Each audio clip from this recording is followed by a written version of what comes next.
Bismillahir Rahmanir Rahim. Takun saka kashi na 16.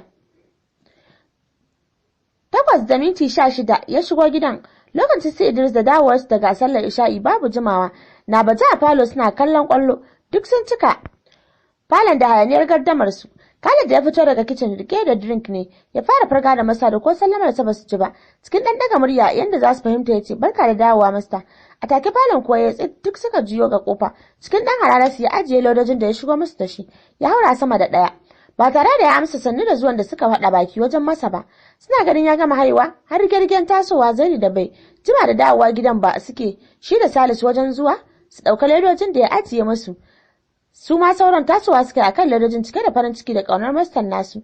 Dalla malamai kar ku yi mana hayaniya anan. Ku ta a samu barcin dole cewar Adam yana hararar su Zaini da suka kankame ledojin. Cikin yar dariyar shakiyanci Musbahu ya ce wannan kaɗan daga aikin masta balle fa yau ango yake a gidan nan. Kuna ganin har da kaza tarbar amarya a tare suka wage bakuna za su kalkale da dariya.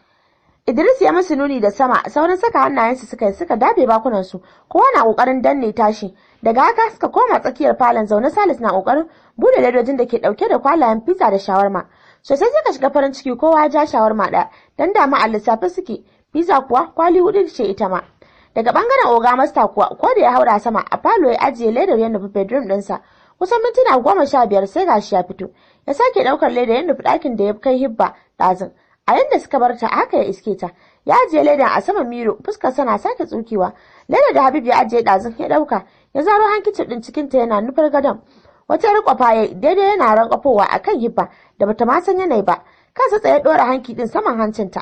Tsawon minti ɗaya ta ja wani irin dogon numfashin da zai iya razanar da mai tsoro. Bai daga hankicin din ba. Sai ma sake danna mata shi da yi akan hanci. Numfashinta kuma jan da ƙarfi tare da sakin tari lokaci guda. Ya janye hannunsa da jikinsa yana miƙewa da kyau. Ganin yadda take jujjuya kanta da ci gaba da tarin ya sa shi ɗaukar goron ruwa ya ajiye a bedside tare da ɗora ƙafarsa ɗaya akan gadon ya sake rankafowa kanta.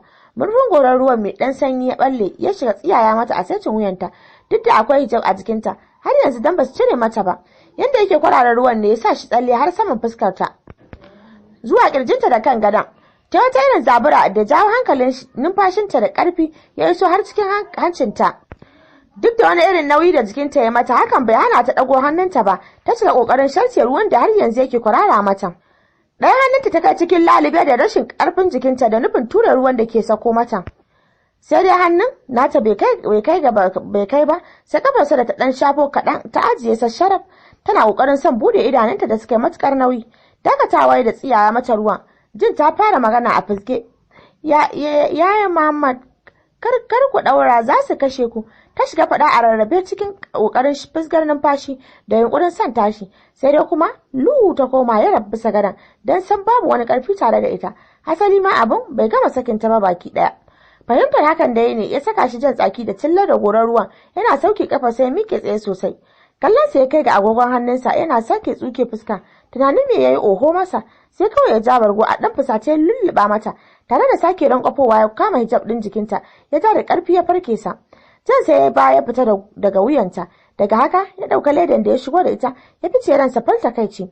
Bedroom din sai ya wuce duk da yana jiyo hayaniyar yaran nasa da ke ci gaba da kallon ball da ciye-ciyen abin da ya kawo musu. Suna zabka gardamar da suka fi kwarewa a kai. Sumi sun isa katafaren sabon gidan da Siya Muhammad suka yi matukar kokari wajen gina sa. Don babu abin da Hajiya Mardiya ke ambato sai ma sha Allah. Kwarai da gaske matasan samarin Na'umi sun nuna kwazon da za a yaba musu kwarai da gaske don komai yayi cib a talauce ba a saurarta ba. Sashen Ammar ne kawai ba karasa ba daga linta aka bar sa. Kai tsaye sashen Ummi da ke a farko suka shiga inda nan ma dai Hajiya Nafisa ke ta saka ma yaran albarka don komai yayi a sashen tamkar ba na dattijuwa ba. Akwai ɗakin Ammar da na Hibba a sashen Ummi sai bedroom ɗinta da na baki guda biyu ga babban falukan ta biyu da kitchen da dining table babba da ke dauke da dogon dining na family baki daya. A kallo ma zaka san sashen Ummin yafi kowanne sashe girma a gidan sai dai nasu kawai upstairs ne su kuma ita ma kuma ta ba ta so shi yasa aka yi mata nata flat da ya karatu da zamani. Suna shirin fara gabatar da salloli dan maza sun fice sai ga kulori ana shigowa da su. Cikin mamaki Ummi ke tambayar daga ina matasan samari biyu da ke shigo da kulolin suka bata amsa kai tsaye da faɗin Ismail din ne ya turo su. Rasa ma mai Ummi za ta ce akan wannan yaro dan albarka tai sai kawai ta saki murmushin zuciyarta na ƙara jin matukar ƙaunarsa har cikin jini. Kusan karfe 9 na dare amare suka fara isowa. Sheikh Aliyu Abdurrauf Maina ne ya fara isowa da tawagarsa a bisa al'adarsa na kai duk 'ya'yansa gidan aurensu kuma. Ba na gayya bace yayo, mota 3 ce kawai ta 'yan uwansa, mata sai ɗayan mazan 'yan uwansa sai ɗaya shi da amarya Maimunatu da ke jikinsa tana faman kukan rabuwa da gida tamkar kowace amaryar kwarai. Ya fara damƙa ta a hannun Ummi matsayin uwa kafin ya damƙa ma yayin Muhammad da musuna addu'ar zaman lafiya da zuri'a ɗaya ba, har ma da sauran angunan da amaransu. Daga haka ya musu sallama ya taho ransa falkewar diyarsa da ta kasance ta ƙarshe a cikin 'ya'yansa da ya aurar. Tamkar jira suna barin kofar gidan gayyar abokansu. Ya Umar 'yan ɗaukar sauran amaran su 3 suka iso anguwar su ma. Dama su ya Umar ɗin duk suna nan gida ba su je ba. Suna can gefe sun kulle kansu suna tattauna batun hibba don san hankalinsu baya a kwance. Ya Abubakar ma tun ɗazun baya gidan da alama shi ma da duk akan hibba ɗin ne. Sosai gidan ya kace mai da hayaniya, su ma sauran amare duk sai da aka kawo su sashen Ummi aka damƙa su gare ta kafin a mimmiƙa su sashen su. Waɗanda ba za su kwana ba suka farfito domin a maida su. Aka bar masu kwanan nan da ƙawayen amare. Hayaniyar mutane ya sa Ummi bata mai da hankali akan rashin ganin hibba da aka ce tana tare da su Zahida ba.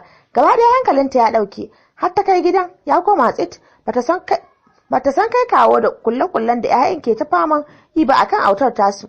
A can gidan bangaren su Abba kam dole aka kwashi Junaid zuwa asibiti, yayin da ran Abba ke a ɓace a jagule matuƙa. Babu abin da zuciyarsa ke kitsa masa sai ɗaukar alwashi kala-kala akan Ummi da zuri'arta musamman Hibba da yake ji zai iya da sauka a makoshinta a halin da yake ciki, dan tabbas kuwa ya ga dan hakin da ka raina shine ke tsone maka idanu.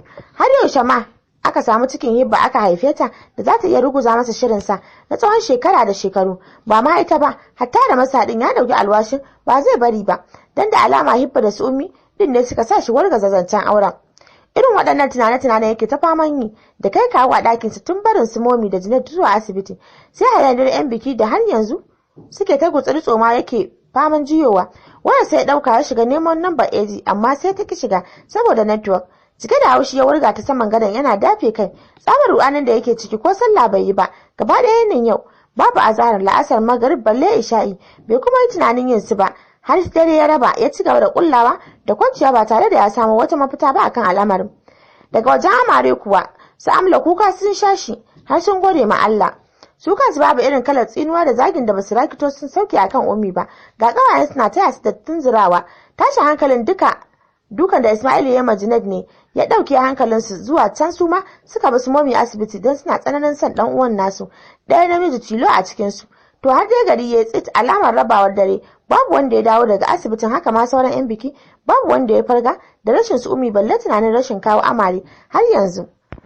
Washe gari sassanyen iskar sanyin asuba da sabon da tashi sallar asuba ne ya saka Hibba farkawa daga nauyin barcin da ya dunkule rayuwarta tun daren jiya bayan masta ya maido ta hankalinta daga sumarwa. Da ta iya buɗe idanun da suka yi mata matukar nauyi, ta ka hannu bisa kanta da ya sara mata tana ambaton wash Allah Ummi kaina. Jin shiru babu alamar Ummi a kusa da ita, ya saka ta kokarin ganin ta tashi duk da azabar da kan nata ke fama yi mata ga jirjira a hajijiya na ɗibar idanunta da take ta kokarin ganin ta buɗe su ko kaɗan ne. Da ƙyar ta iya tashi zaunen cikin lalube ta jingina jikinta da fuskar gadon.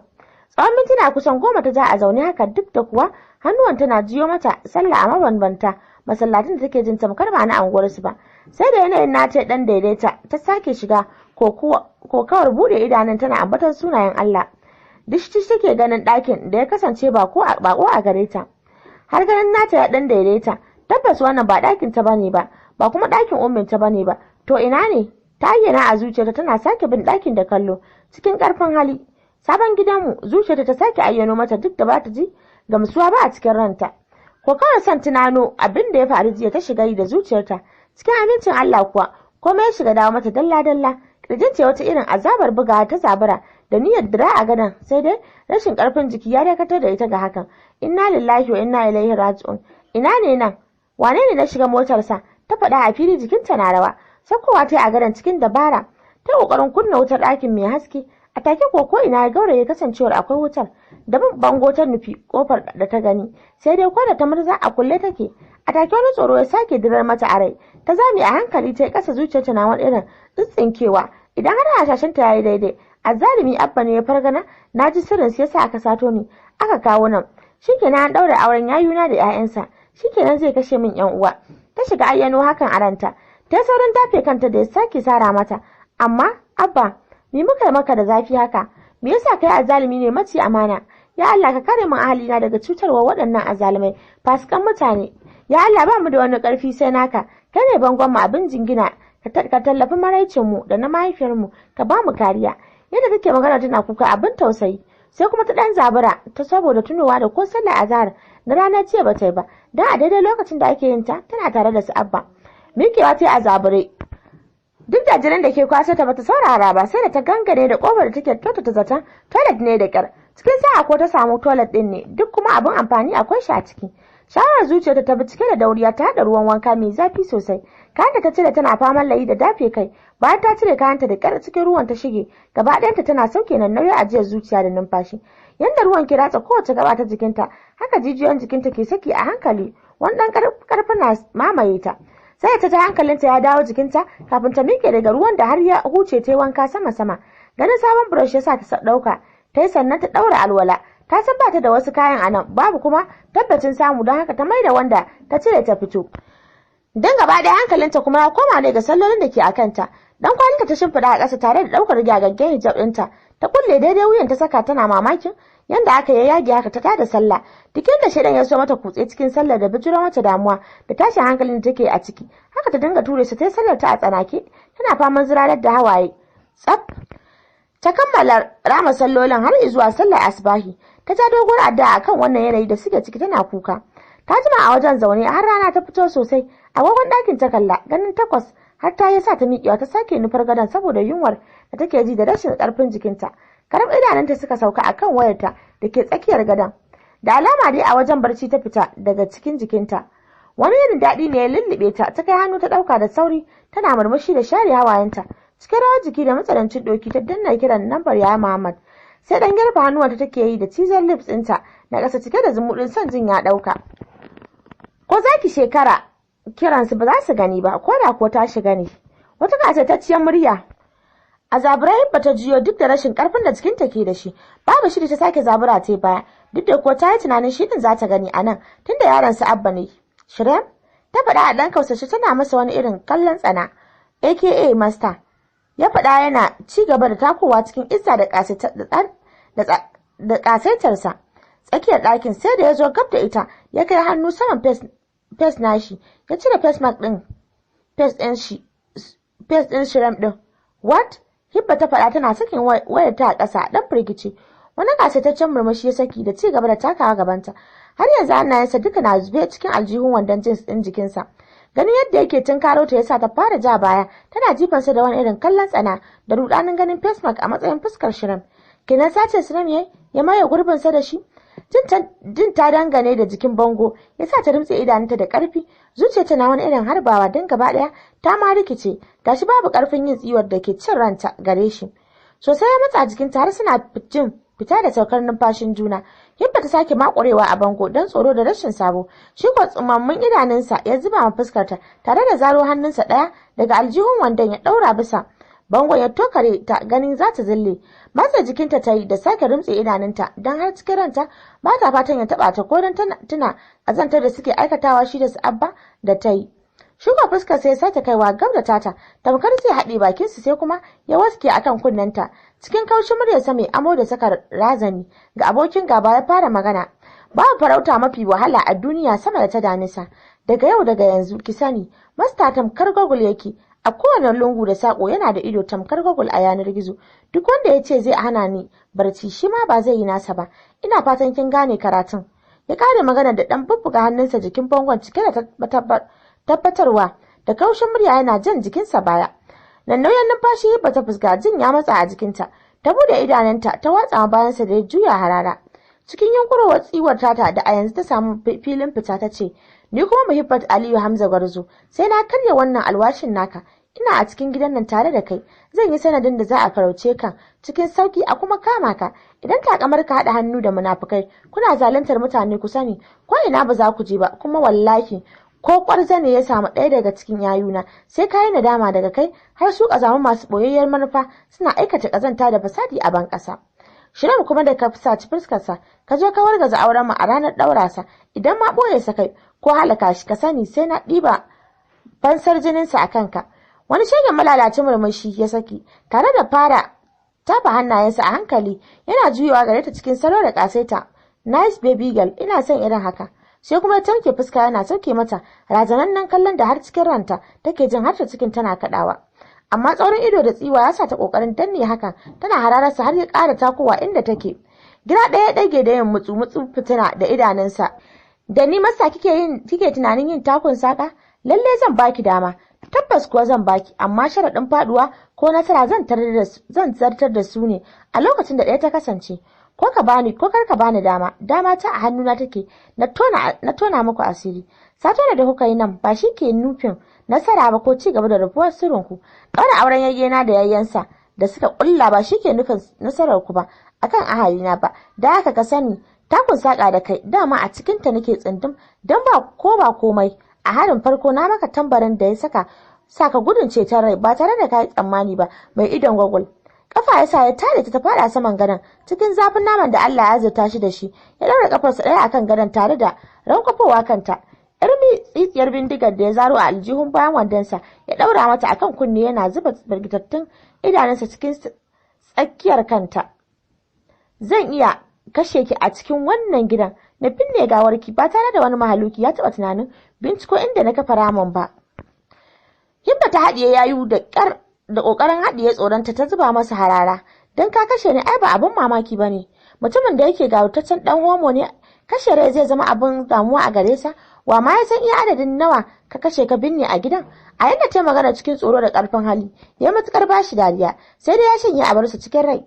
A zahiri ma sai sake tamke fuska da yana ya mutsata, ya janye bindigar a kanta tare da kai ta dan buga a saman labanta. Wannan bakin naki shi zai halaka ki, stupid girl, ya faɗa yana sauke kafarsa ɗasa da miƙewa daga rankwafowar da ya a kanta yana kwafa. Dan nauyin numfashi ba ta sauke a ɓoye da lumshe idanunta, ganin ya fice a ɗakin kowaiwayenta bai yi ba. Ta saurin kai hannu saman kirjinta ta dafe saboda yanda yake bugawa da sauri don har ga Allah karfin hali kawai ta yi da ganin wannan bindigar a kanta, ga shegun idanunsa da ke sa ta saka zuciyar ta tsargawa tamkar za ta yi zallo ta fito waje idan ya zuba mata su. A fili ta ce, gashi dan iska dan homo amma sai shegen kwarjini. Dauriya Ummi kawai take yi na rashin ganin Hibba bata shigo masa ba har kusan 10 na safe. Tana ji a ranta anya siya Muhammad ba sa boye mata wani abu kuwa, don babu yanda za a yi su kwana gida ɗaya da Hibba ta iya hakurin kaiwa yanzu bata nema inda take ba, musamman anan da take ganin sabon gida tunda ba a taba zuwa da ita ta gani ba. Sanda ake ginin hasali ba babu wanda ya taba sanar mata ita da Ammar, sai daga baya ne Ammar din ya sani, suka kuma gargade sa da kar ya faɗa ma Hibba. Shigowar Ismail gidan kusan 11 na safe ne ya dan rage mata kulafacin san ganin Hibban. Bayan sun gaisa cike da girmamawa, ya mata bangajiyar biki tare da yi ma anguna addu'ar zaman lafiya. Cike da kulawa a gare sa, Ummi da ke murmushi ta ce, saura kai Ismail, ya kamata ka nemo mata aure haka nan, dan shi aure cikar kamala ce ta dan adam, ko da a ce ya kasance mutumin banza ne, idan kuma kai ma irin nasu Usman din zan maka to. Ƙayataccen murmushi ya saki da sake dukar da kansa yana shafa kiya. Ummi karki damu, ki yi min addu'a kawai, ya faɗa murya a tausashe saboda yanda yake jin Ummi matuƙa a rai, ko yana kishirwar mahaifiya. Kullum addu'a na ita muke muku Ismail, Allah ya ci gaba da tsare ku a duk inda kuke, ya ba ku kariya daga dukkan abin ki, ya muku albarka, ya ba ku ƴaƴa na gari da za su kwatanta muku kyautatawar da kuke mana da biyayya. Tasowa ya durƙusa gaban Ummi, hawaye na ciko idanunsa, ya haɗiye su da ƙyar yana faɗin, amin ya rabbi Ummi, na gode. Hannunta ta ɗora saman kansa ta shafa don tsaf, ta fahimci abin da yake bukata kenan. Tausayi yake bata yaron har cikin rai, don ta jima da nazarta yana matuƙar bege da kishirwar mahaifiya ne. Allah ya ƙara miki lafiya da tsawon rai mai albarka Ummi. Amin Ismail, ta faɗa tana murmushi da sake shafa kansa har fararen haƙoranta na bayyana. Kaga ɗan gatan Ummi, ashe kana nan. Siya Abakar da ke shigowa suka haɗa baki wajen faɗa suna kallon Ismail ɗin. Ƙaramar dariya da miƙewa daga gaban Ummin da koma inda ta taso. Gara ne sauri na kwashe rabona kafin ku zo a yi mana raba daidai.